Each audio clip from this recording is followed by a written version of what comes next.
Hello everyone, I hope कि आपकी exams की प्रिपरेशन बहुत ही अच्छे से चल रही होगी।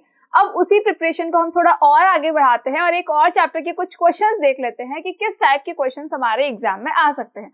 अभी हम न्यूमेरिकल्स को नहीं लेंगे, अभी हम सिर्फ बेसिक कॉन्सेप्ट्स को देखेंगे कि हमारे चैप्टर में कुछ टॉपिक्स जो है वो किस किस तरह के टॉपिक्स है, किस तरह से हमें उन लॉज को याद करना है एंड एक्चुअली उन लॉज का हमारी लाइफ में क्या सिग्निफिकेंस है। सो I Lavina Kumawat welcoming you all at Scoreshala. देखो स्टार्ट करते हैं हमारे क्वेश्चंस को। तो उन क्वेश्चंस में जो फर्स्ट क्वेश्चन है हमारे पास, that is an MCQ, that is which is the following statements is not correct for an object moving along a straight path in an accelerated motion। क्या बोल रहा है ये क्वेश्चन कि which is the following statement, इन सब में से ऐसा कौन सा स्टेटमेंट है that is not correct। इसको तो आप हाईलाइट कर लेना कि हाँ ये नॉट करेक्ट है, हमें करेक्ट नहीं बोलना है, नॉट करेक्ट बताना है। और ये चीज हमेशा हम गलत करके आते हैं कि जब पूछा जाता है कि नॉट करेक्ट बताओ, फॉल्स स्टेटमेंट बताओ, उस टाइम पे हम ट्रू स्टेटमेंट को सही करके आ जाते हैं, या फिर हम करेक्ट स्टेटमेंट को जैसे ही फर्स्ट पढ़ा कि अच्छा हाँ ये वाला तो सही है, मतलब ये हमारा आंसर है, तो नहीं, ऐसा तो बिल्कुल नहीं करना। नॉट करेक्ट को तो पहले आप हाईलाइट कर ले। For an object moving along a straight path, एक ऑब्जेक्ट ऐसा है जो कहाँ जा रहा है, बिल्कुल स्ट्रेट पाथ में जा रहा है इन एन एक्सेलरेटेड मोशन। ठीक है, देयर इज एन ऑब्जेक्ट, एक ही हमारा ऑब्जेक्ट है। अब ये ऑब्जेक्ट कहाँ जा रहा है, एक स्ट्रेट पाथ फॉलो कर रहा है एंड इसका मोशन कैसा है, एक्सेलरेटेड मोशन है। अब इस एक्सेलरेटेड मोशन के रिगार्डिंग हमें जो स्टेटमेंट्स गिवन है उनको चेक करना है कि कौन सा करेक्ट है और कौन सा नॉट करेक्ट है। So the first statement is its speed keeps changing. Obviously straight path है, कंटिन्यूअसली स्पीड चेंज होगी, डेफिनेटली चेंज होगी। Next is its velocity always changes. Possible है, बिल्कुल पॉसिबल है, ये तो सही हो सकता है। Next, it always goes away from the earth. ये क्या कॉन्सेप्ट हुआ भाई, हम तो फिजिक्स की बात कर रहे हैं, अर्थ से बाहर ये कैसे जा सकता है। अब एक ऑब्जेक्ट है बिल्कुल स्ट्रेट जा रहा है, तो क्या अर्थ से बाहर चला जाएगा। जब गाड़ी ड्राइव करते हो तो क्या गाड़ी आपकी अर्थ से बाहर चली जाती है, बिल्कुल नहीं, अर्थ से बाहर नहीं जाती है। अर्थ से बाहर कौन जाता है, तो हमारा रॉकेट जाता है, जो सैटेलाइट्स भेजे जाते हैं वो जाते हैं। और वो कब जाते हैं, जब वो अर्थ का जो पूरा ग्रेविटेशनल फोर्स वाला जो एरिया होता है, यानी अर्थ की जो बाउंड्री होती है, उसकी जो सरफेस है, उसको कवर कर जाते हैं। और ये बहुत ही ज्यादा फास्ट होता है, मतलब 11.2 सेकेंड्स के अंदर ही अर्थ से बाहर चला जाता है वो रॉकेट। तब होता है बिकॉज उसकी स्पीड बहुत ज्यादा होती है, इतनी ज्यादा स्पीड किसी और ऑब्जेक्ट की नहीं हो सकती। दैट इज वाई कोई भी ऑब्जेक्ट जो है अर्थ से अवे नहीं जा सकता। तो अर्थ से बाहर जाने के लिए क्या करना पड़ेगा, बहुत ज्यादा स्पीड की रिक्वायरमेंट होगी। और जो रॉकेट बाहर जाता है अर्थ से, तो वो 11.2 सेकेंड्स के अंदर ही चला जाता है, उससे आगे टाइम नहीं लगेगा। और हम जो हमारी गाड़ी चलाते हैं वो 40-50 की स्पीड में चलाते हैं, अगर हमारे पापा पास बैठे हैं तो। अदरवाइज हो सकता है कि 70, 80, 100, उससे आगे हम नहीं जा सकते। तो जब उससे आगे नहीं जाएंगे तो अर्थ से बाहर कैसे जा सकते हैं। तो ये स्टेटमेंट तो बिल्कुल ही गलत हो जाता है। और हमें क्वेश्चन में क्या पूछा था कि जो नॉट करेक्ट स्टेटमेंट है वही बताना है। That means our answer will be C, that it always goes away from the earth. Fine, एक लास्ट जो है हमारा वो भी एक बार चेक कर लेते हैं, क्या है ये। Force is always acting on it. Definitely भाई, कोई भी अगर ऑब्जेक्ट है कहीं मूव कर रहा है तो कोई ना कोई फोर्स तो लग ही रहा होगा, बिना फोर्स के वो मोशन नहीं कर सकता, और बिना फोर्स के मोशन नहीं होगा। तो ये वाला स्टेटमेंट तो बिल्कुल सही है। मतलब सिर्फ एक स्टेटमेंट रॉन्ग है। कौन सा स्टेटमेंट रॉन्ग है, तो ये सी वाला जो स्टेटमेंट है ये रॉन्ग है। दैट मीन्स कि ये हमारा क्या हो गया, ये आंसर हो गया। चलो नेक्स्ट क्वेश्चन पे आ जाओ।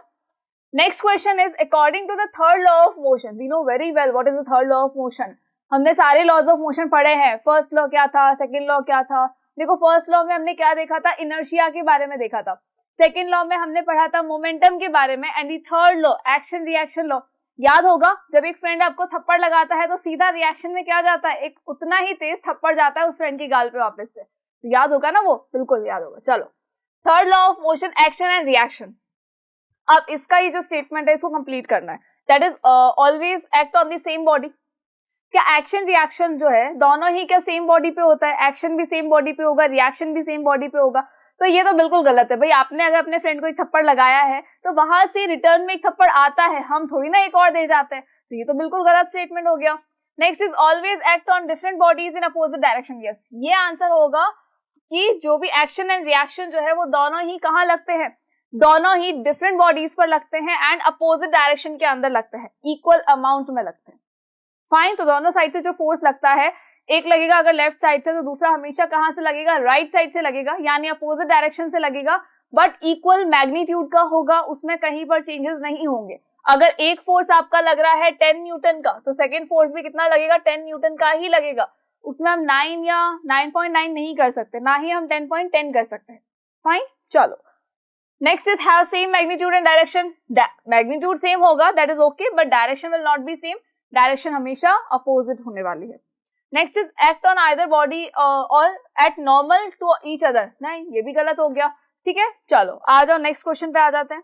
Next question is a goalkeeper in a game of football pulls his hand backwards after holding the ball shot on the goal. Goalkeeper जो होता है, यानी जो फुटबॉल खेला जाता है उसके अंदर जो गोलकीपर होता है, जब वो बॉल को पकड़ लेता है तो वो क्या करता है, थोड़ा सा अपने हाथ को पीछे की साइड में लेकर आता है। यहाँ उसने उसको पकड़ा और वो क्या करेगा, थोड़ा सा पीछे की साइड उसको लेकर आएगा। This enables the goalkeeper to, अभी उसने ऐसा क्यों किया उसका रीजन बताना है। तो हमने क्रिकेट का एग्जांपल लिया था कि क्रिकेट के अंदर जब कोई बॉल को कैच कर लेता है, तो जब बॉल को कैच किया जाता है तो वो हमेशा अपने हाथ को पीछे की साइड में मूव करवाता है। वो वहां पकड़ के खड़ा नहीं होता कि हाय मैंने तो पकड़ लिया, अच्छा है, बॉल देखो बहुत जोर से आई थी। नहीं, उसके हाथ में बहुत डैमेज हो जाएगा। अगर डायरेक्टली ऊपर से बॉल आ रही है और उसने अपना हाथ वहीं पर रखा तो उसका हाथ डैमेज हो जाएगा, उसके हाथ में प्रॉब्लम हो जाएगी। दैट इज वाई वो क्या करता है, अपने हाथ को थोड़ा सा नीचे की तरफ लेकर आता है। तो एक्चुअली वो कर क्या रहा है, तो ये क्या कर सकता है, exert larger force on the ball. क्या वो बॉल के ऊपर लार्जर फोर्स लगा रहा है? नहीं, जितनी स्पीड से बॉल आती है उसके अकॉर्डिंग तो बॉल ने ज्यादा फोर्स लगाया होगा उसके हाथ पर।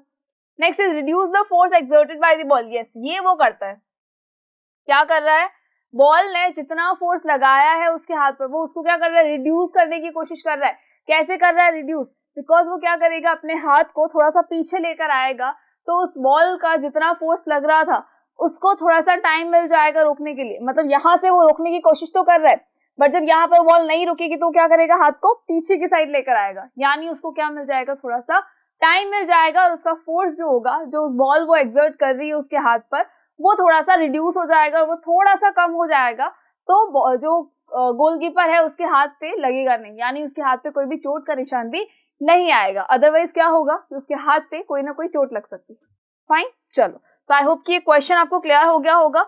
Now come to the next question, that is the inertia of an object tends to cause the object. अब ये इनर्शिया का क्या सीन है भाई, हमने इनर्शिया के बारे में क्या पढ़ा था, क्या ये टू डिक्रीज इट्स स्पीड, ये किसी ऑब्जेक्ट की स्पीड को कम करने की कोशिश करता है, या ये किसी ऑब्जेक्ट की स्पीड को इंक्रीज कर देता है, या तो इंक्रीज करेगा या डिक्रीज करेगा स्पीड को, या फिर to resist any change in its state of motion, या फिर ये क्या कर रहा है, स्टेट ऑफ मोशन को रेजिस्ट करने की कोशिश कर रहा है। मतलब कि सपोज कोई ऑब्जेक्ट है, एक बॉल है, अब इसको मुझे क्या करवाना है, मोशन करवाना है। मैं चाहती हूँ कि बॉल यहाँ नहीं वो वहां चली जाए, तो मैं क्या बोलूंगी कि बॉल प्लीज आप यहाँ से वहां चले जाओ। पॉसिबल होगा ऐसे? बिल्कुल भी पॉसिबल नहीं होगा। हम ऐसे नहीं बोल सकते, बोलेंगे तो भी ये जाएगी थोड़ी ना, भले डांट दो, मार लो, जो मर्जी कर लो, ये कोई फर्क नहीं पड़ेगा, यही की यही रहेगी। लेकिन अगर मैंने इसको पुश कर दिया हाथों से या पैर से, अगर मैंने इसको पुश किया तो क्या होगा, ये आगे की तरफ मूव कर जाएगी। यानी कि ये जो इनर्शिया है, the inertia of an object tends to cause the object to resist any change in its state of motion. जो हम क्या कर रहे हैं, हम एक फोर्स लगा रहे हैं उसके ऊपर, तब क्या हो रहा है, उसका स्टेट ऑफ मोशन चेंज हो रहा है। लेकिन जो ऑब्जेक्ट है उसका इनर्शिया हमेशा क्या चाहेगा, वो क्या चाहेगा ऑब्जेक्ट कि भाई मैं जिस स्टेट में हूं मैं उसी में रहना चाहता हूँ। अगर कोई ऑब्जेक्ट बिल्कुल स्टेबल कंडीशन में है तो वो क्या चाहेगा कि भाई मैं स्टेबल ही रहना चाहता हूँ, मैं अपनी जगह पे ठीक हूँ, मुझे कहीं नहीं जाना। लेकिन अगर कोई ऑब्जेक्ट मोशन में है तो वो क्या चाहेगा कि मैं मोशन ही करता रहूं और मैं रुकू नहीं। आपको याद होगा एक एग्जांपल कि हमने बस का एग्जांपल लिया था कि बस के अंदर अगर कोई पर्सन खड़ा है तो जैसे ही बस ड्राइवर क्या करता है, ब्रेक लगाता है, तो हम क्या होता है, हम आगे की डायरेक्शन में चले जाते हैं। या अगर बस ड्राइवर कहीं रुका हुआ है और जैसे ही वो अपनी बस को स्टार्ट करेगा तो हम बैक साइड में आ जाते हैं, थोड़ा सा हम पीछे की तरफ झुक जाते हैं। क्यों झुक जाते हैं? Because of the inertia. Because inertia क्या करता है, उस ऑब्जेक्ट की स्टेट ऑफ मोशन को रेजिस्ट करता है कि नहीं, हमें सिर्फ इसी कंडीशन में रहना है, हमें चेंज नहीं होना है। फाइन, तो इसका आंसर क्या होगा, C, to resist any change in its state of motion. चलो आगे आ जाओ, नेक्स्ट क्वेश्चन पे आ जाओ। वाओ, कितना सुंदर रॉकेट है ना। चलो, question is rocket works on the principle of conservation of. अभी हमने रॉकेट के बारे में डिस्कशन किया था, तो रॉकेट आ भी गया है। तो रॉकेट क्या पूछ रहा है आपसे कि भाई मैं कौन से प्रिंसिपल पे काम करता हूँ, कौन सा प्रिंसिपल है रॉकेट का, that is conservation of momentum. यहाँ पर एनर्जी सेव नहीं हो रही है, यहाँ पर कोई मास सेव नहीं हो रहा, कोई भी ऑब्जेक्ट का मास विदाउट एनी रीजन चेंज नहीं हो सकता है। अब ये ऑब्जेक्ट है, ये रखा है, हम इसको रोज यूज करते हैं, क्या इसका मास चेंज हुआ? क्या ये छोटा हो गया, ये बड़ा हो गया? नहीं। अब ये आपका जो मैजिक बोर्ड है जो रोज रोज आपको नई नई चीजें बताता है, नए नए क्वेश्चंस बताता है, क्या ये चेंज हो गया? नहीं भैया, इसकी साइज सेम है। क्या मेरी साइज चेंज हो गई? बिल्कुल नहीं, मेरी साइज भी सिमिलर है, मैं उतनी की उतनी हूँ। तो क्या हुआ? मास तो चेंज होता नहीं किसी चीज का। एनर्जी कंजर्वेशन पे काम करता है क्या हमारा रॉकेट? तो बिल्कुल नहीं। रॉकेट को कोई मतलब नहीं है एनर्जी कंज्यूम हो रही है, एनर्जी आप यूटिलाइज कर रहे हो, एनर्जी को आप बना रहे हो, डिस्ट्रॉय कर रहे हो, कंजर्व कर रहे हो, इट डजंट मैटर। ठीक है, अब नेक्स्ट आता है हमारा मोमेंटम। तो यस, जो रॉकेट है ये हमारे कंजर्वेशन ऑफ मोमेंटम के प्रिंसिपल पर काम करता है। यहाँ क्या होता है, मोमेंटम जो है बिल्कुल सिमिलर रहता है।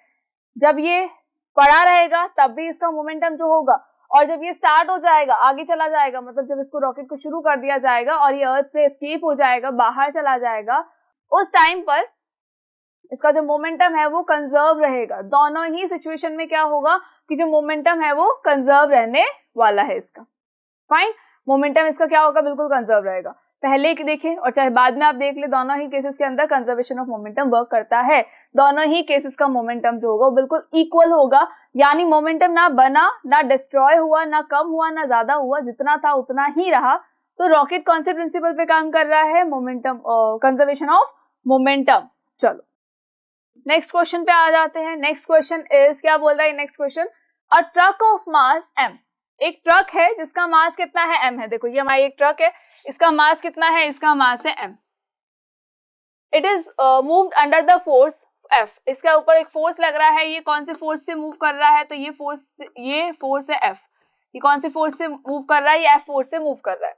That if the truck is then loaded with an object equal to the mass of the truck, अब क्या हुआ, हमने इसके ऊपर बहुत सारा ऑब्जेक्ट रख दिया, मतलब ये खुद तो जो था ये m मास का था, इसके ऊपर हमने क्या किया, बहुत सारा सामान रख दिया। अब ये जो सामान है, इन सामान का भी मास कितना है? इन सामान का भी मास जो है वो है m। इन सामान का भी मास कितना हो गया? m हो गया। Now and the driving force is half, force को हमने क्या कर दिया? हाफ। तो पहले ये कितना हो गया? m, अब यहाँ पे फोर्स कितना हो गया? यहाँ पे फोर्स हो गया half. How does the acceleration change? अब इसका एक्सेलरेशन कैसे चेंज होगा ये बताना। तो देखो हमारे पास तीन क्वांटिटीज है, हमें फोर्स गिवन है, हमें मास गिवन है, और हमें पूछा क्या है? एक्सेलरेशन पूछा गया है। फाइन, तीन चीजें हैं हमारे पास, फोर्स हमें गिवन है, मास भी हमको गिवन है, और हमको क्या पूछा गया है? हमको पूछा गया है एक्सेलरेशन। ठीक है, तो अब हम तीनों को एक साथ अगर कंबाइन करना चाहे तो हमारे पास एक फॉर्मूला है, याद करो, कुछ फॉर्मूले लिखवाए थे आपको, कुछ फॉर्मूले याद करने को कहे गए थे। तो उनके अंदर एक फॉर्मूला क्या आया था हमारा? फोर्स का F is equal to M A. F is equal to क्या आया था? M A. एम क्या होता है? मास। ए क्या है? एक्सेलरेशन। और F क्या है? फोर्स है। अगर मैं बात करूं फर्स्ट सिचुएशन की, अगर हम फर्स्ट सिचुएशन की बात कर ले तो उस फर्स्ट सिचुएशन के अंदर क्या होगा? जो फोर्स है वो F ही रहेगा, मास क्या होगा? कैपिटल M हो जाएगा, ए क्या है? स्मॉल ए है। ठीक है, हमें क्या चाहिए? एक्सेलरेशन को कैलकुलेट करना है, तो acceleration is equals to F upon M होता है। तो ये हो गई हमारी इक्वेशन नंबर 1। अब आ जाओ सेकेंड सिचुएशन पे, या आ गई हमारी सेकेंड सिचुएशन। सेकेंड सिचुएशन में हमने क्या कहा है? सेकेंड सिचुएशन में हमने ये कहा कि भाई हम क्या कर रहे हैं, हम फोर्स को तो कर देते हैं हाफ और मास को कर देते हैं डबल। जितना मास इस ट्रक का है उतना ही मास किसका है? इन ऑब्जेक्ट का है। तो मास को हमने किस में कन्वर्ट कर दिया? हमने कन्वर्ट कर दिया 2m में, एंड जो फोर्स था वो कितना हो गया? वो फोर्स हो गया हाफ। अब एक्सेलरेशन पे क्या फर्क पड़ेगा ये देख लेते हैं। तो हमारा जो न्यू एक्सेलरेशन होगा, ये क्या हो जाएगा? फोर्स अपॉन m होता है, मास होता है बेसिकली, फोर्स अपॉन मास। तो फोर्स कितना है हमारे पास? That is F/2, and mass कितना है? तो 2m है। मास कितना है हमारे पास में? मास है 2m। ठीक है, मास कितना है? 2m है। तो ये हो गया 2m। दोनों को मल्टीप्लाई कर ले, a न्यू मतलब एक्सेलरेशन जो न्यू वाला था वो क्या है? F/4m। अब यहाँ पर देखो F/m को हम किससे रिप्लेस कर सकते हैं? इस a से रिप्लेस कर सकते हैं फ्रॉम इक्वेशन नंबर 1। तो फ्रॉम इक्वेशन नंबर 1 हम क्या करेंगे? इसको रिप्लेस कर देते हैं, यहाँ से इनको हटा देते हैं। चलो यहाँ पर हम रिप्लेस कर देते हैं वैल्यू को। किसको रिप्लेस करेंगे? Put the value of a, put the value of a। कहाँ पुट करेंगे a की वैल्यू? इस a की वैल्यू हम पुट कर देंगे इक्वेशन नंबर 2 में, इक्वेशन नंबर 2 में पुट कर देंगे। तो ये देखो a न्यू इक्वल्स टू 1/4 तो एज इट इज रहेगा, और ये f अपॉन m की जगह क्या रिप्लेस हो जाएगा, यहाँ रिप्लेस हो जाएगा a। f अपॉन m के प्लेस पे क्या रिप्लेस हो गया a, तो ये कितना हो गया 1/4 a। दैट मीन्स एक्सेलरेशन पे क्या इम्पैक्ट पड़ा, acceleration will become 1/4, acceleration will become 1/4। तो कितना हो गया, एक्सेलरेशन भी कम हो चुका है, रिड्यूस हो चुका है। जस्ट आपने क्या किया, मास को इंक्रीज कर दिया और फोर्स को हाफ किया। तो फोर्स को हाफ करते ही और मास को इंक्रीज करते ही क्या हो गया, जो एक्सेलरेशन था वो 1/4 टाइम हो चुका है, 1/4 टाइम हो चुका है, यानी कि ये 4 टाइम्स रिड्यूस हो चुका है आपका। फाइन, चलो, तो आई होप कि ये क्वेश्चन भी आपको क्लियर हो गया होगा। कुछ न्यूमेरिकल टाइप क्वेश्चन था, लेकिन ये भी आपको याद होने चाहिए। एंड कॉन्सेप्ट हमेशा अपने माइंड में रखें कि कौन कौन से टॉपिक हमने पढ़े थे, क्या क्या था वो, एंड साथ ही साथ उनके फॉर्मूले क्या थे।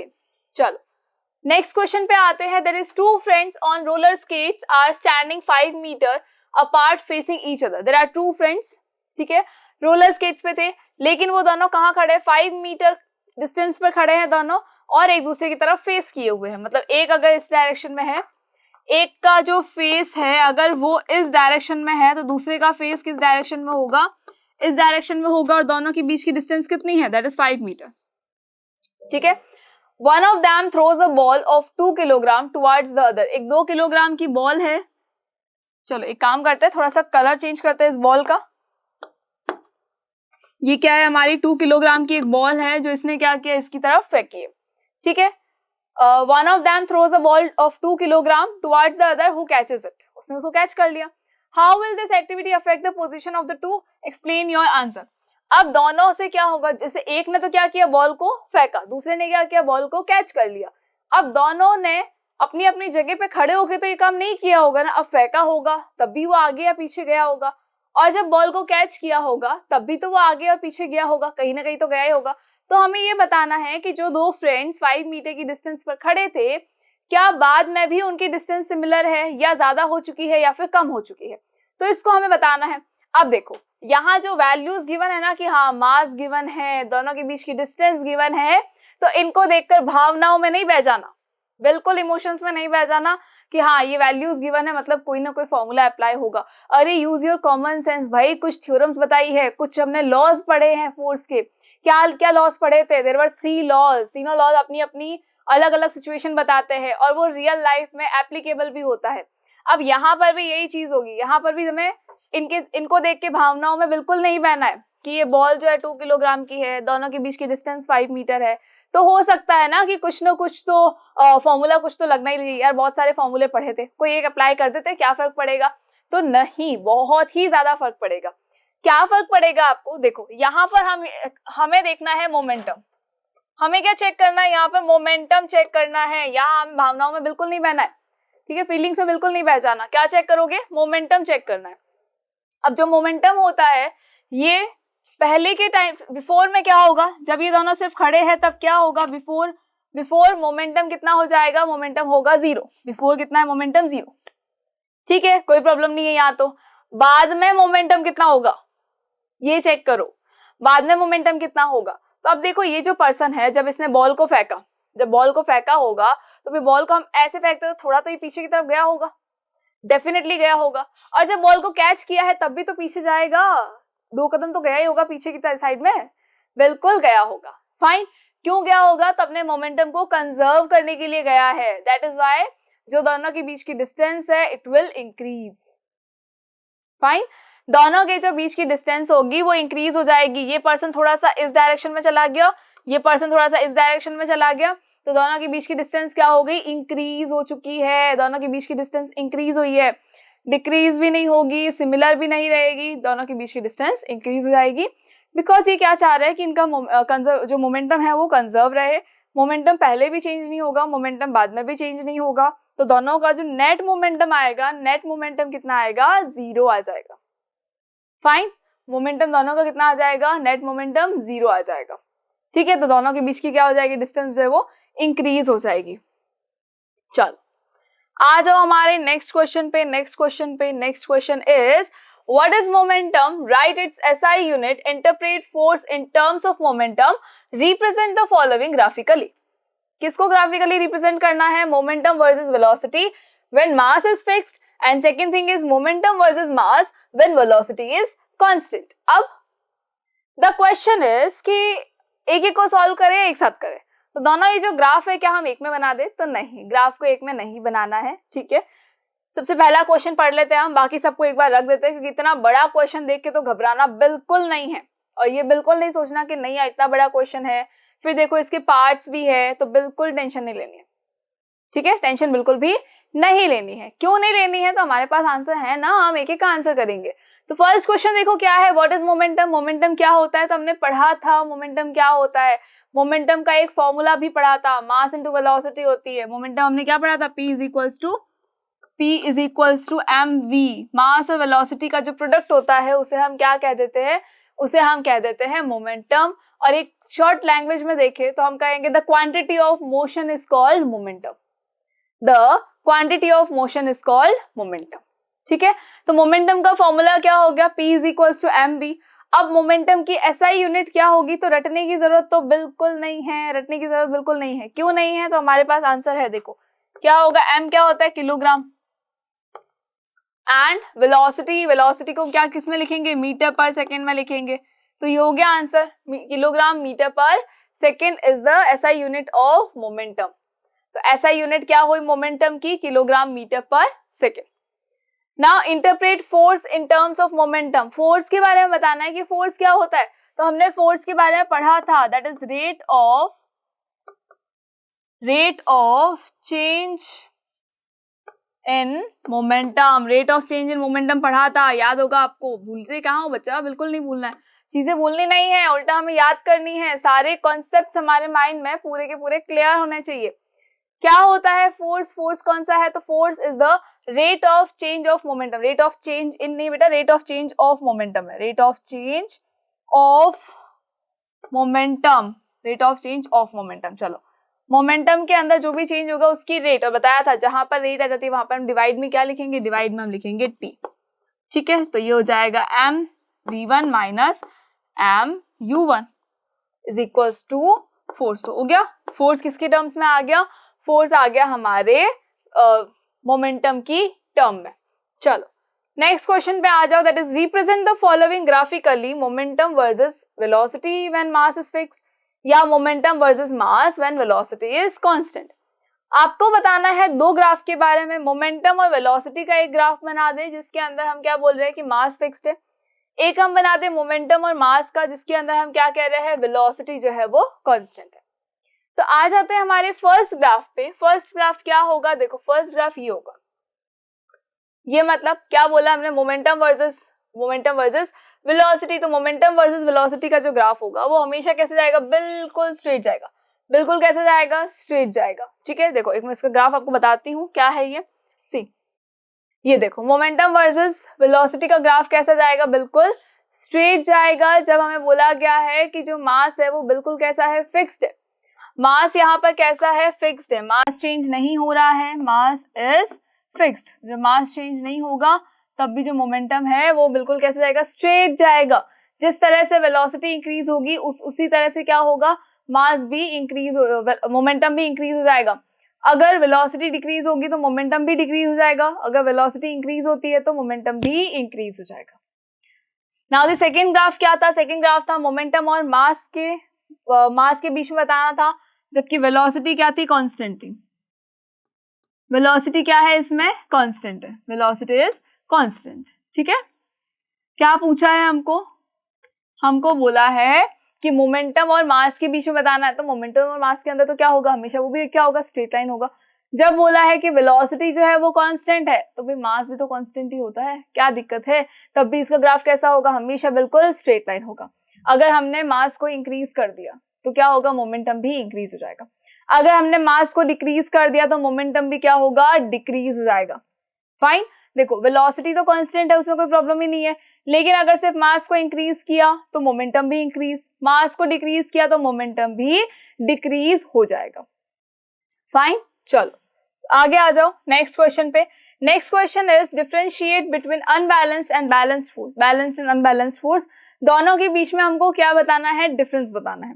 तो बैलेंस्ड फोर्स एक्चुअली होता क्या है, तो इसको समझने के लिए एक एग्जांपल पे आते हैं। देखो, एक हमारे पास में है एक बॉक्स, ठीक है, एक छोटा सा हमारे पास है बॉक्स, लेकिन हमारे पास क्या और छोटे छोटे बच्चे भी है जो इस बॉक्स को कहीं और रखना चाह रहे हैं। तो एक बच्चा ये चाह रहा है कि मैं एक काम करता हूँ, इस बॉक्स को इस कॉर्नर में लाके रख देता हूँ, क्योंकि ये तो मेरा एरिया है ना, मुझे ये बॉक्स की रिक्वायरमेंट नहीं है।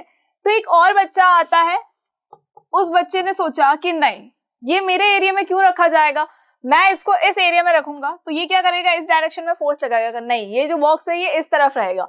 लेकिन ये जो बच्चा है ये बहुत थोड़ा खड़ूस बच्चा है, ये क्या करेगा कि नहीं ये मेरा बॉक्स है, ये मेरा बॉक्स नहीं है, तो मैं यहाँ नहीं रखूंगा, मैं इसको उस तरफ रखूंगा। क्यों, दोनों का जो रूम है वो शेयरिंग वाला रूम है, लेकिन ये बॉक्स दोनों का ही नहीं है, मम्मी ने ऐसे ही लाके रख दिया। अब दोनों लड़ रहे कि भाई मेरा बॉक्स है, मेरा बॉक्स नहीं है, तो मैं अपने एरिया में क्यों रखूं, तो तुम अपने एरिया में रख लो। तो दोनों जब लड़ेंगे तो क्या होगा, एक ने इस डायरेक्शन से फोर्स लगाया, एक ने इस डायरेक्शन से फोर्स लगाया, दोनों जो फोर्स लगा रहे हैं वो अपोजिट डायरेक्शन से लग रहा है। अब अपोजिट डायरेक्शन का जो फोर्स है, जीतेगा कौन, ये बॉक्स कहाँ जाएगा, जिसने फोर्स कम लगाया है उसकी डायरेक्शन में ये बॉक्स चला जाएगा। कैसे, सपोज इसका फोर्स ज्यादा है, इसने जो फोर्स लगाया वो 20 न्यूटन लगाया और इसने जो फोर्स लगाया वो 15 न्यूटन लगाया। अब होगा क्या, जिसने ज्यादा जोर से पुश किया है ये बॉक्स कहाँ चला जाएगा, उसने जिस डायरेक्शन में पुश किया है उस डायरेक्शन में चला जाएगा। यानी कि ये बॉक्स अब कहाँ जाके बैठेगा, ये बॉक्स अब यहाँ आके रुकेगा। जब ये यहाँ रुका तो क्या हुआ, जिसने कम फोर्स लगाया था उसके एरिया में ये बॉक्स आ चुका है, बिकॉज उसका फोर्स कम था, तो ये तो हार गया, और जब ये हार गया तो ये बॉक्स कहाँ चला गया, उस डायरेक्शन में चला गया है। ठीक है, अब ये क्या होता है, ये जो फोर्स लग रहा है इसको हम क्या कहते हैं, इसको हम कहते हैं अनबैलेंस्ड फोर्स।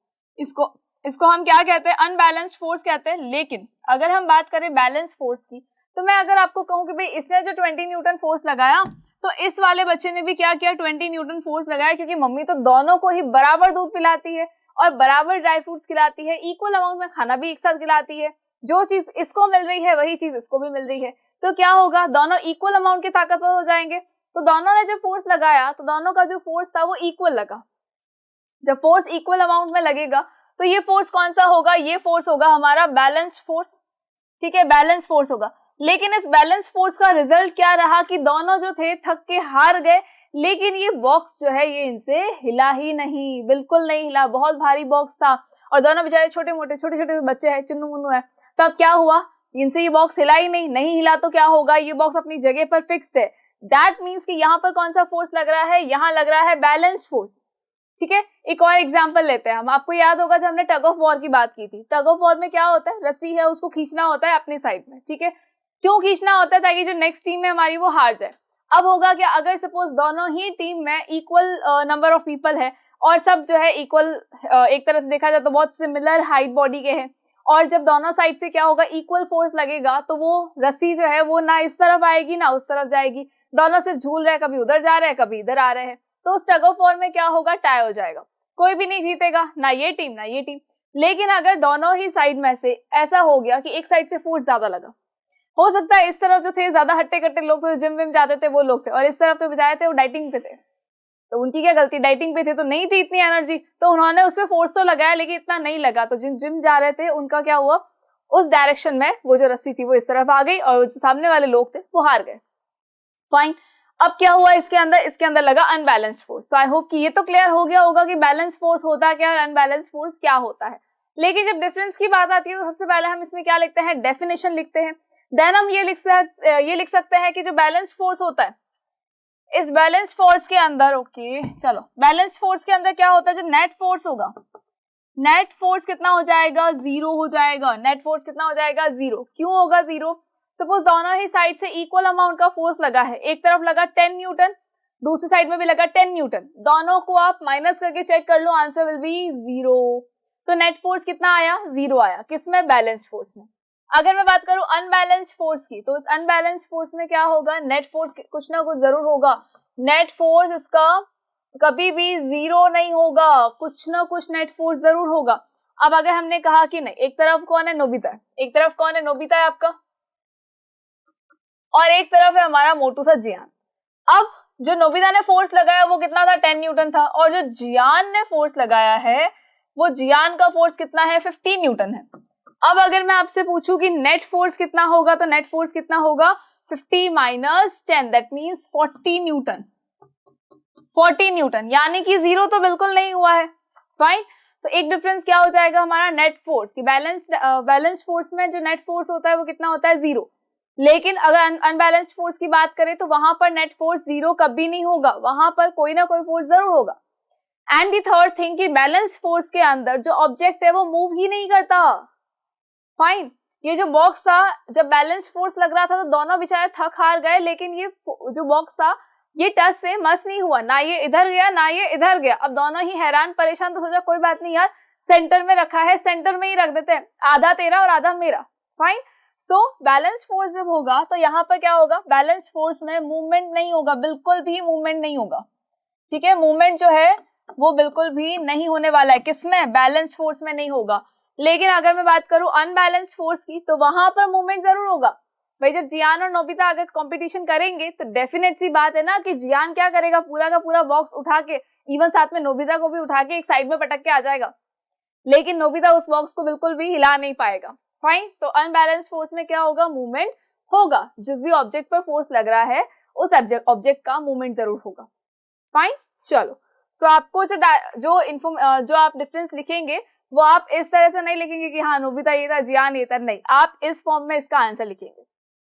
ठीक है, तो फर्स्ट हम क्या लिखेंगे, definition, the net force, then body जो है जो बैलेंस फोर्स है उसमें रेस्ट में रहेगी, लेकिन अनबैलेंस्ड फोर्स में मूवमेंट करेगी। And you can write an example also, last एक फोर्थ पॉइंट जो आप एग्जाम्पल भी लिख सकते हो कि दोनों का एग्जाम्पल क्या होगा। चलो आगे आ जाए नेक्स्ट क्वेश्चन पे। Next question is what determines the inertia of a body.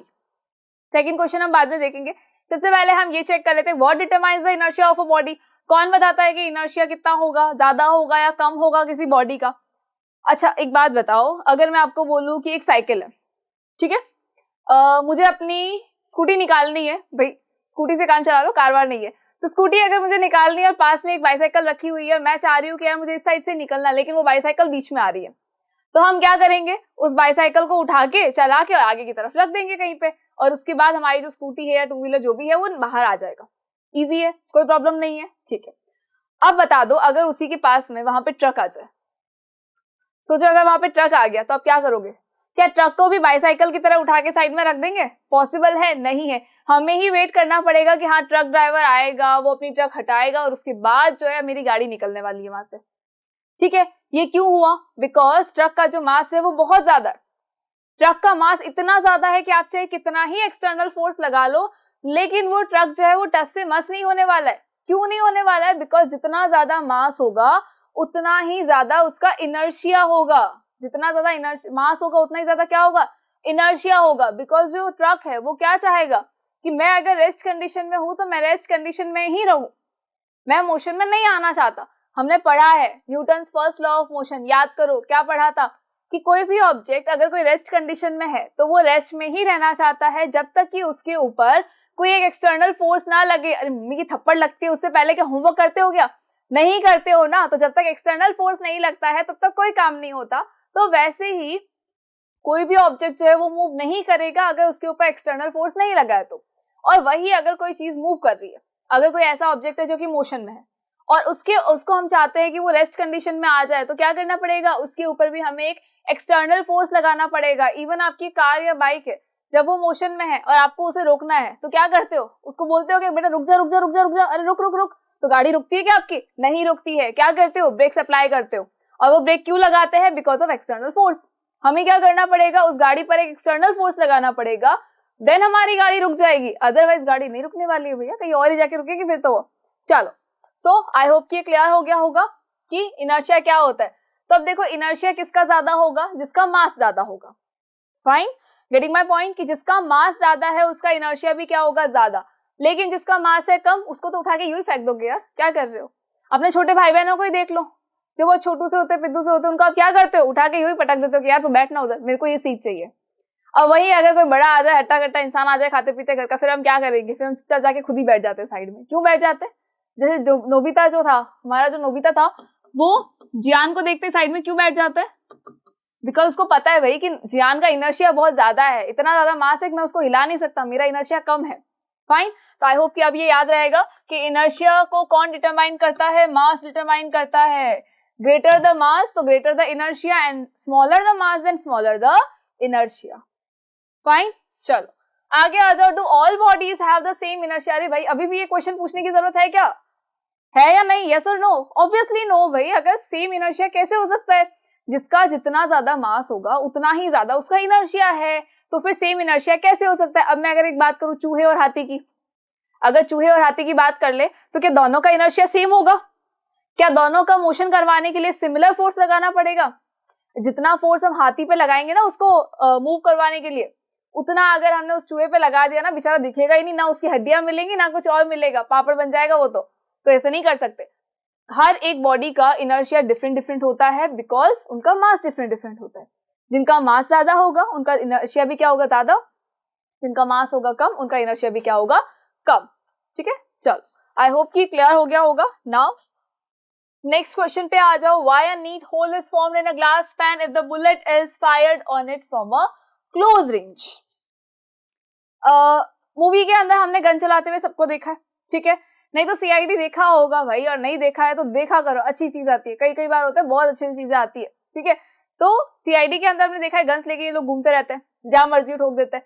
अब अगर गन को सपोज किसी एक बड़े से कांच के ऊपर लगाया जाएगा, और कांच के ऊपर मतलब उसको अगर फायर किया जाएगा, ठीक है? एक सामने एक कांच लगा है और मेरे मुंह के में यहाँ से फायर करती हूँ, तो क्या होगा?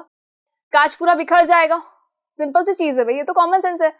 अब वहीं पर अगर मैं आपको बोलूं कि नहीं, एक ग्लास विंडो है, ठीक है? इस ग्लास विंडो पे, ये पीछे क्या हो जाता है, चलो ये ग्लास विंडो है हमारी। इस ग्लास विंडो पे हम क्या कर रहे हैं? जस्ट इसको टच करके और फिर हम क्या कर रहे हैं? सामने कोई उसके ऊपर फायर करना है। अब क्या होगा? जैसे ही इसके ऊपर फायर किया जाएगा वैसे ही ये जो ग्लास पैन है, ये जो ग्लास विंडो है, ये ब्रेक नहीं होगी। यहाँ पर क्या होगा? एक छोटा सा होल बन जाएगा। फाइन, क्या हुआ? सिर्फ बुलेट की साइज का एक छोटा सा होल बन गया। यहाँ पर अभी ये ग्लास ब्रेक नहीं हुआ भाई। जब दूर से मारा था तो कांच से क्या दुश्मनी थी? सिर्फ मम्मी से पिटवाने का ही मूड था क्या, जो पूरा का पूरा कांच टूट गया? लेकिन जैसे ही इसको पास से मारा तो क्या हुआ? एक छोटा सा होल बना। यहाँ पर जो ग्लास है वो टूटा नहीं है, यहाँ पे क्या हुआ? सिर्फ एक छोटा सा होल बन गया। तो ऐसा क्यों हुआ? इसका रीजन बताना है। अब देखो, हर एक चीज जो है ना, हम लोग ये नहीं सोचना है कि मैम हर चीज क्या हम ही बता दे। तो भैया फिजिक्स पढ़ रहे हो, साइंस पढ़ रहे हो, ऑब्वियस सी बात है आसपास की सारी चीजें इसके अंदर इंक्लूड होती है। तो यहाँ पर कौन सा लॉ जो है वो लॉ जो है यहाँ पर अप्लाई हो रहा है? न्यूटन के 3 लॉज थे, तीनों में से कौन सा लॉ अप्लाई हो रहा है यहाँ पर? यहाँ पर अप्लाई हो रहा है हमारा वही लॉ जो हम अभी जस्ट हमने पढ़ा है, इनर्शिया के बारे में हमने पढ़ा है अभी, और वही सेम लॉ यहाँ पर अप्लाई होता है। क्या होगा? देखो, न्यूटन का फर्स्ट लॉ ऑफ मोशन क्या था? लॉ ऑफ इनर्शिया था। एंड लॉ ऑफ इनर्शिया के बारे में हम पता नहीं कितनी ही बार पढ़ चुके हैं कि लॉ ऑफ इनर्शिया क्या है। लॉ ऑफ इनर्शिया वो चीज है कि भाई अगर हमारा मूड नहीं है, अगर हमारा मूड नहीं है तो हम होमवर्क नहीं करेंगे, ना हम पढ़ाई करके आएंगे, ना हम टेस्ट में मार्क्स लेकर आएंगे अगर हमारा मूड नहीं है तो। जब तक टीचर हमको प्रिंसिपल से पिटवा नहीं देती, जब तक हमको प्रिंसिपल वाला वो एक्सटर्नल फोर्स नहीं मिल जाता है, तब तक ना हम पढ़ेंगे, ना हम होमवर्क करेंगे, ना हम मार्क्स लेकर आएंगे। ठीक है, ये हमारा लॉ ऑफ इनर्शिया था, पढ़ा है हमने, बहुत बार ये याद कर लिया है हमने। अब ये यहाँ कैसे अप्लाई हो रहा है? तो देखो, जब हम बात करते हैं ग्लास पेन की, ठीक है, ग्लास पेन की अगर बात करें, और मैं बोल रही हूँ जैसे ही मैंने इसको पास से यहाँ से शूट किया है तो यहाँ पे क्या होगा? एक छोटू सा होल बन जाएगा। कितना सा होल बनेगा? जो हमारा गन की बुलेट है हमारे, उतना सा इसमें होल बन गया। ठीक है, अब ये इतना ही होल क्यों बना? बिल्कुल एक शार्प होल क्यों बना? और पूरा ग्लास पेन टूट जाना चाहिए था ना, लेकिन टूटा नहीं है, तो यहाँ पर सिर्फ एक छोटा सा होल बन गया। ये इसलिए कि ये जो पूरा ग्लास पेन था, ये ग्लास पेन के जो पार्टिकल्स थे वो क्या चाह रहे थे? वो ये चाह रहे थे कि भाई हम जहां हैं वहीं रहेंगे। फोर्स किस पे लगाया आपने? फोर्स आपने लगाया था यहाँ जो पार्टिकल्स थे उन पे, तो उतना सा होल हो जाएगा बस। आसपास के जितने पार्टिकल्स है वो क्या चाहते हैं कि भाई हम तो अभी स्टेबल कंडीशन में थे, तो हम स्टेबल ही रहना चाहते हैं, हम मोशन में नहीं आना चाहते, हमारी मर्जी नहीं आना चाहते मोशन में, तो हम कैसे रहेंगे? हम बिल्कुल स्टेबल कंडीशन में रहेंगे। तो जब यहाँ पे गन को फायर किया जाएगा तो आसपास के जितने पार्टिकल्स होंगे सबके सब अपनी पोजीशन में ही रहेंगे, वो बिल्कुल भी वहां से चेंज नहीं करेंगे अपनी पोजीशन को। तो उनके इनर्शिया की वजह से क्या होगा? यहाँ पर जो एक छोटा सा होल बन जाएगा, नीट एंड क्लीन होल बनेगा। यहाँ से ये ग्लास पेन जो है ये ब्रेक नहीं होगा, और मम्मी की डांट तो बिल्कुल नहीं पड़ेगी। फाइन, चलो, और मम्मी की डांट तो बिल्कुल पड़ेगी भाई, गन वन हाथ में नहीं लेनी, ये सिर्फ टीवी में अच्छी लगती है, यहाँ नहीं। सो आगे आ जाए, नेक्स्ट क्वेश्चन पे आ जाए। Athletes in pole jump event fall on cushion surface. जो एथलीट पोल जंप इवेंट करते हैं वो किस पे आके गिरते हैं? वो हमेशा कुशन सरफेस पे आके गिरते हैं। आपने देखा होगा नीचे की साइड में बहुत बड़े बड़े गद्दे लगा रखे होते हैं, ठीक है, बहुत बड़े बड़े गद्दे और लगा रखे होते हैं जहां पर एथलीट जो है आके पोल जंप में आके वहां पर गिरते हैं। And not on floor, by, but floor पे नहीं गिरते। इवन हमने जिम्नाजियम में भी देखा है कि जो लोग पूरे स्टंट्स वगैरह करते हैं ना, वहां पर नीचे क्या होता है, बहुत बड़े बड़े गद्दे लगा रखे होते हैं, वो कुशन सरफेस कर रखा होता है। फ्लोर पे आके वो नहीं गिरते कभी भी, वो उसके ऊपर गिरेंगे। क्यों होता है ऐसा? भाई जो एथलीट्स है, अगर वो पोल जंप के अंदर फ्लोर पे आके गिरेंगे तो उनको चोट लग सकती है, ठीक है, उनको चोट लग सकती है। लेकिन अगर वो कुशन सरफेस पे आके गिरेंगे तो उनको चोट नहीं लगेगी। क्यों नहीं लगेगी? बिकॉज जो चेंज ऑफ मोमेंटम होगा वो क्या हो जाएगा, उसका टाइम पीरियड थोड़ा सा बढ़ जाएगा। तो वहां पर जो चेंज ऑफ मोमेंटम होगा, जब उसका टाइम पीरियड बढ़ गया है, इसका मतलब क्या हुआ, जो फोर्स अप्लाई हो रहा था वो थोड़ा डिक्रीज हो गया है, और उस डिक्रीमेंट की वजह से वो जो एथलीट है उसको कोई फर्क नहीं पड़ेगा, उसकी बॉडी पे कोई भी चोट नहीं आने वाली है। लेकिन अगर डायरेक्टली स्टंट कर दिया कि मैं तो 3rd फ्लोर से आके एक बार कूदने की कोशिश करता हूँ जमीन के ऊपर, तो भैया हम भी नहीं बचेंगे, फिर तो हमारी हड्डियां भी नहीं बचेंगी, कहाँ जाएंगे? तो ऐसे काम नहीं करने हैं। जो एथलीट कूदते हैं, जंप करते हैं, पोल जंप करते हैं, उनके लिए क्या होता है, नीचे कुशन सरफेस कर रखी होती है। तो जैसे ही वो कूदेंगे तो वहां पे क्या होगा, अब बेसिकली अगर ये हमारा फ्लोर है, यहाँ अगर किसी ने जंप कर दिया बहुत गड़बड़ हो जाएगी, ठीक है। लेकिन यहाँ फ्लोर है, अब हमने क्या किया, इतना बड़ा वो क्या कर दिया, यहाँ पे कुशन लगा दिया। तो जब कोई एथलीट यहाँ पर आएगा तो क्या होगा, यहाँ पर लगेगा फोर्स, आना उसको यहाँ पर था डायरेक्ट। तो जब डायरेक्ट आता तो क्या होता, जितना उसने फोर्स लगाया उतना ये लगा देती है, उसकी हड्डियां चकनाचूर हो जाती। लेकिन ऐसा नहीं हुआ, यहाँ पर कुशन सरफेस की वजह से क्या हुआ, ये जो सरफेस है ये थोड़ी सी डीप में चली जाएगी, इस तरह से हो जाएगी, ठीक है। उसके बाद वापस नॉर्मल हो जाएगा। फॉर्म लगा होता है ना अंदर, तो जैसे ही उसके ऊपर कूदा तो क्या हो गई, थोड़ा सा होल बन गया, डग बन गया नीचे की साइड में, और उसके बाद क्या होगा, फिर से वो नॉर्मल हो जाएगा। तो ये जो टाइम लगा यहाँ इस सरफेस से यहाँ तक पहुंचने में, जो टाइम लगा है, उस टाइम की वजह से क्या हो गया, चेंज ऑफ मोमेंटम था वो रिड्यूस हो चुका है, ठीक है। यहाँ पर जो फोर्स लगने वाला था वो डिक्रीज हो चुका है, और इसी वजह से क्या हुआ, उस एथलीट को कोई भी चोट नहीं आई। फाइन, चलो, आई होप कि ये क्लियर हो गया होगा। और अब आप मुझे लगता है कि जो हम मूवीज के अंदर देखते हैं कि हाँ, किसी को अगर ऊपर से कोई कूद रहा है, उसको अगर बचाना है तो नीचे क्या किया जाता है, कुशंस लगाए जाते हैं, या वो एक सर्कुलर शेप का रबड़ लगाया जाता है जिसके ऊपर वो कूदता है, और जैसे ही वो कूदेगा तो बिल्कुल नीचे की साइड में आता है, फोर्स उसका धीरे धीरे धीरे कम होता है, देन फिर से वो ऊपर की तरफ जंप कर जाता है, ठीक है। तो ये क्यों होता है, फोर्स को रिड्यूस करने के लिए किया जाता है, जिसकी वजह से जो जंप कर रहा है उस पर्सन को चोट नहीं आती है। चलो आगे आ जाओ, नेक्स्ट क्वेश्चन पे आ जाओ। That is why can a small mass such as a bullet can kill a person when fired from a gun. कभी सोचा है कि अगर ये जो पेन है, इस पेन से अगर किसी ने किसी एक पर्सन पे अगर वार कर दिया हो, या इसको इस तरह से लेके कि आज तो मैं तेरे को मार ही दूंगा, तो क्या इससे वो पर्सन मर जाएगा? पॉसिबल है? नहीं है पॉसिबल। क्यों नहीं? इससे कोई फर्क नहीं पड़ेगा, भले ही उसको मारेगा, हल्की सी हो सकता है कि थोड़ा सा उसको पेन हो, लेकिन उससे उसकी डेथ नहीं होगी, उसकी बॉडी में कोई भी होल नहीं होगा। लेकिन अगर मैं बोलूँ इसी साइज की जो गन होती है, इसको थोड़ा छोटा कर दे अगर हम, इस साइज की जो गन होती है, उससे उस पर्सन की डेथ हो जाती है, वो पूरा उस पर्सन को पेनिट्रेट कर देती है, उसके अंदर पूरा एक छोटा सा होल बना देती है। तो ऐसा क्यों होता है? Because of momentum, because of momentum. और मोमेंटम क्या होता है उस टाइम पे, गन जो बुलेट होती है उसका बहुत ही ज्यादा होता है। क्यों होता है? इतू से तो गन है, इतू से तो बुलेट होती है, गन छोड़ो, बुलेट तो बहुत छोटी सी होती है। तो बुलेट अगर इतनी छोटी है, मास इतना कम है उसका, तो फिर मोमेंटम ज्यादा कैसे हो सकता है? तो हमें पता है कि मोमेंटम का एक फॉर्मूला होता है। मोमेंटम का फॉर्मूला क्या होता है? mv। p is equals to क्या होता है? mv होता है, यानी mass into velocity, mass into velocity. अब जो मास है वो तो बिल्कुल छोटा सा मास है, बहुत थोड़ा सा है मास, तो उससे तो कोई फर्क नहीं पड़ेगा। लेकिन अगर मैं आपको बोलूं कि जो वेलोसिटी है वो बहुत ही ज्यादा होती है, देन क्या होगा? देखो, p is directly proportional to velocity, ठीक है। p जो है वो डायरेक्टली प्रोपोर्शनल होती है वेलोसिटी के। अगर हमने वेलोसिटी को इंक्रीज कर दिया है तो मोमेंटम भी क्या हो जाएगा? इंक्रीज हो जाएगा। अगर वेलोसिटी को डिक्रीज कर दिया तो मोमेंटम भी क्या हो जाएगा? डिक्रीज हो जाएगा। फाइन। तो यहाँ पर मास तो बहुत छोटा सा है, उससे कोई फर्क नहीं पड़ेगा, वो नेग्लिजिबल होता है वो मास तो। लेकिन वेलोसिटी बहुत ज्यादा होती है, और उस वेलोसिटी के ज्यादा होने की वजह से ही क्या होता है कि वो एक पर्सन को किल कर सकती है, यानी एक छोटी सी जो बुलेट होती है वो एक पर्सन को मार सकती है और उसको पूरा पेनिट्रेट कर देती है। ठीक है, तो क्या बढ़ गया, उसका मोमेंटम बढ़ गया। दैट इज वाई जो है उस गन से निकली हुई बुलेट से एक पर्सन की डेथ भी हो सकती है। Next question is describe our working in terms of Newton's third law of motion. Newton का थर्ड लॉ ऑफ मोशन क्या कहता है? तो न्यूटन का थर्ड लॉ ऑफ मोशन नहीं है, ये थप्पड़ लॉ ऑफ मोशन है जो हमने अभी पढ़ा था। क्या पढ़ा था कि अगर हमने एक फ्रेंड को थप्पड़ लगाई है तो उसी फोर्स से एक और थप्पड़ फिर से हमारी डायरेक्शन में भी आती है। इक्वल एंड अपोजिट डायरेक्शन में एक और अगेन रिएक्शन होता है, किसी भी एक्शन का रिएक्शन जरूर होता है। तो ये कौन सा लॉ है? ये है एक्शन रिएक्शन लॉ। कौन सा लॉ है ये है action reaction law, Newton's third law of motion, that is action reaction law. अब ये हमारी वॉकिंग कैसे इंप्रूव कर सकता है, कैसे हम चल पाते हैं? तो देखो, अगर न्यूटन का थर्ड लॉ ऑफ मोशन नहीं होता तो हो सकता है कि हम फ्लोर के ऊपर चल भी नहीं पाते। क्यों नहीं चल पाते? बिकॉज जब हमारा जो पैर है, हमारा पैर क्या करता है, हमारा फुट जो है वो ग्राउंड के ऊपर एक फोर्स अप्लाई करता है। यानी अगर ये चल रहा है तो क्या होगा, यहाँ पर हमेशा हमारे पैरों की वजह से क्या होगा, एक फोर्स अप्लाई होगा। किसकी डायरेक्शन में होगा? फ्लोर के ऊपर, ग्राउंड के ऊपर होगा। ग्राउंड को हम पुश करेंगे, ग्राउंड को जब हम पुश करेंगे तो ये ग्राउंड जो है बदले में हमको क्या करेगा, पुल करेगा।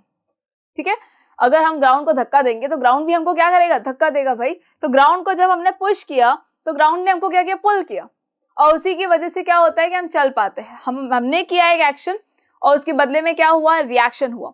जितने मैग्नीट्यूड का एक्शन था उतने ही मैग्नीट्यूड का रिएक्शन होगा, अपोजिट डायरेक्शन में होगा। देखो, same magnitude but opposite direction, same magnitude but opposite direction. ठीक है, अपोजिट डायरेक्शन में होगा, सेम मैग्नीट्यूड का होगा। तो ये क्या है, एक्शन एंड रिएक्शन है। इसी की वजह से क्या हो रहा है कि हम इजीली वॉक कर पाते हैं। ठीक है, चलो आगे आ जाओ। आगे आके एक नेक्स्ट क्वेश्चन पे आते हैं, that is what is the net momentum of gun and bullet system before firing and after firing. तो बिफोर फायरिंग जो है एक गन और बुलेट का मोमेंटम कितना होता है। अगर मैं उनके मोमेंटम की बात करूं तो मुझे बहुत अच्छे से पता है कि मोमेंटम जो होता है वो दो चीजों पे डिपेंड करता है। मोमेंटम का फॉर्मूला क्या होता है, मास इनटू वेलोसिटी। तो मोमेंटम किन दो चीजों पे डिपेंड करता है? मोमेंटम डिपेंड करता है मास पे। जितना ज्यादा मास होगा उतना ज्यादा मोमेंटम होगा, जितना कम मास होगा उतना ही कम मोमेंटम होगा। एंड जो मोमेंटम है वो डिपेंड करता है वेलोसिटी पे। वेलोसिटी के भी डायरेक्टली प्रोपोर्शनल है। वेलोसिटी अगर इंक्रीज होगी तो मोमेंटम भी इंक्रीज हो जाएगा, वेलोसिटी अगर डिक्रीज होगी तो मोमेंटम भी डिक्रीज हो जाएगा। फाइन। तो अगर मैं बात करूं गन और बुलेट सिस्टम के मोमेंटम की, तो गन को अगर मैं देखूं तो बिफोर फायरिंग जो दोनों गन एंड बुलेट है, दोनों ही अभी कैसे है, रेस्ट कंडीशन में है। दोनों का कोई ना कोई मास जरूर है, लेकिन दोनों अभी कैसे है, बिल्कुल रेस्ट कंडीशन में है। और जब ये रेस्ट कंडीशन में है तो देखो, इनका U1 कितना हो जाएगा, 0, और इनका U2 कितना हो जाएगा, ये भी 0। फाइन। बुलेट का जो इनिशियल वेलोसिटी है वो 0 होगी, गन की भी इनिशियल वेलोसिटी क्या होगी, 0 होगी। इसका मतलब जो मोमेंटम होगा वो भी कितना हो जाएगा, मास इनटू वेलोसिटी, मास इनटू 0। इसका मतलब मोमेंटम कितना होगा, 0। कब होगा, दोनों ही केसेस में होगा। गन का भी मोमेंटम कितना हुआ, 0, बुलेट का भी मोमेंटम कितना हुआ, 0। Fine, before firing. लेकिन अगर मैं बात करूं आफ्टर फायरिंग की, जब फायरिंग हो चुकी है तो हमें पता है कि जब गन से फायरिंग की जाती है तो हमारा हाथ जो ही पीछे की डायरेक्शन में आता है। ठीक है, गन से फायरिंग हुई तो क्या हुआ, हाथ पीछे की डायरेक्शन में आया। लेकिन उसके बाद जो हमारी जो गन है वो कैसी होती है, रेस्ट कंडीशन में होती है। यानी कि उसकी वेलोसिटी अब क्या हो जाएगी, 0 हो जाएगी। गन की वेलोसिटी कितनी हुई, 0। वही अगर बुलेट की बात करें तो बुलेट भी किसी एक पर्सन को अगर लग जाए, पेनिट्रेट कर दे उसको, या कहीं और भी अगर लग गई है तो उसके बाद क्या होता है, वेलोसिटी उसकी 0 हो जाती है। वो एक जगह जाके स्टॉप हो जाएगी, वहां से कहीं मूव नहीं करेगी। तो V2 = 0। इसीलिए CID के अंदर क्या होता है, लास्ट में वो बुलेट मिल जाती है कि अच्छा इसी बुलेट से जो है इस पर्सन को मारा गया था। ठीक है, तो उसकी वेलोसिटी भी कितनी हो जाएगी, 0। जब वेलोसिटी 0 है तो मोमेंटम कितना हो जाएगा, 0। तो before firing and after firing दोनों ही केसेस के अंदर मोमेंटम कितना होगा, 0 होने वाला है। पूरे सिस्टम का जो मोमेंटम होगा वो कितना होगा, 0 होगा। क्यों होगा, बिफोर जो फायरिंग थी उस टाइम पे भी दोनों की वेलोसिटी कितनी थी, 0, एंड आफ्टर फायरिंग भी दोनों की वेलोसिटी कितनी है, 0। दैट इज वाई क्या होगा, ये पूरा का पूरा जो मोमेंटम होगा दोनों का वो कंजर्व रहेगा। बिफोर फायरिंग भी और आफ्टर फायरिंग भी दोनों का मोमेंटम बिल्कुल सिमिलर होगा, दैट इज 0। फाइन, चलो। सो आई होप कि ये क्वेश्चन आपको क्लियर हो गया होगा। नाउ अब हमारे ये सारे क्वेश्चंस कंप्लीट हो जाते हैं यहाँ पर, यानी अब आपका आई होप कि सारे चैप्टर रिवाइज हो गया होगा, सारे आपको लॉज क्लियर हो गए होंगे एंड न्यूमेरिकल्स की बात हम करेंगे बाद में, ठीक है। तब तक आप इनको पढ़िए, अपने कॉन्सेप्ट्स क्लियर कीजिए। अगर कॉन्सेप्ट्स क्लियर हो जाएंगे ना तो पूरा चैप्टर हमारा बहुत आसानी से क्लियर हो जाएगा। Thank you so much.